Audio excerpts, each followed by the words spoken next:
10 കന്യകമാരുടെ ഉപമ. സ്വർഗരാജ്യം വിളക്കുമെടുത്ത് മണവാളിനെ എതിരേൽക്കാൻ പുറപ്പെട്ട 10 കന്യകമാർക്ക് സദൃശ്യം. അവരിൽ 5 പേർ വിവേകശൂന്യരും 5 പേർ വിവേകമതികളുമായിരുന്നു. വിവേകശൂന്യകൾ വിളക്കെടുത്തപ്പോൾ എണ്ണ കരുതിയില്ല. വിവേകമതികളാകട്ടെ വിളക്കുകളോടൊപ്പം പാത്രങ്ങളിൽ എണ്ണയും എടുത്തിരുന്നു. മണവാളൻ വരാൻ വൈകി.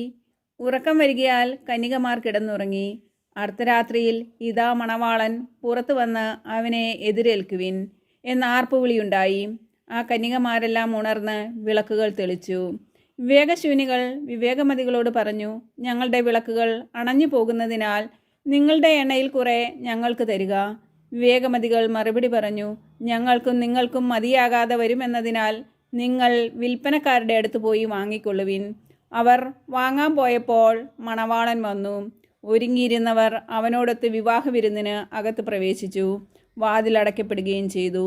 പിന്നീട് മറ്റു കന്യകമാർ വന്ന്, കർത്താവേ കർത്താവേ, ഞങ്ങൾക്ക് തുറന്നു തരണമേ എന്ന് അപേക്ഷിച്ചു. അവൻ പ്രതിവചിച്ചു, സത്യമായി ഞാൻ നിങ്ങളോട് പറയുന്നു, ഞാൻ നിങ്ങളെ അറിയുകയില്ല.